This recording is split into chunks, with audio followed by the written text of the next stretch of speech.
বৃহস্পতিবার দিলীপ ঘোষের বিয়ের খবর জানাজানি হতেই হইচই পড়েছে গোটা রাজ্য জুড়ে।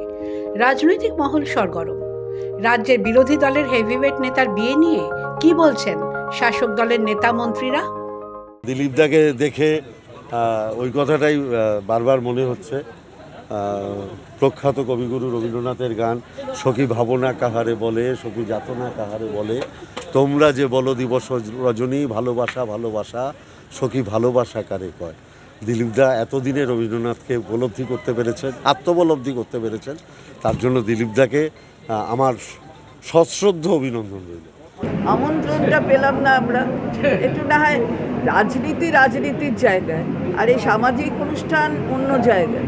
সেখানে গিয়ে দিলীপ বাবুর বিয়েতে যদি আমরা সবাই যেতে পারতাম তাহলে তো ভালোই লাগতো, কি অসুবিধা।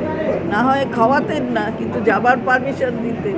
একজন মানুষ যদি যে বয়সেই হোক, তিনি যদি তার বুদ্ধি, হৃদয়, স্নায়ু, সংবেদন তার প্রতি যদি সাড়া দিয়ে থাকেন, তিনি আমাদের বিরোধী দলের হলেও আমার তাকে শুভেচ্ছা ছাড়া জানানোর, আমি তাকে এই ক্ষেত্রে অন্তত গোলাপি পাঠাবো। প্রতীতি ঘোষের রিপোর্ট, দ্য ওয়াল।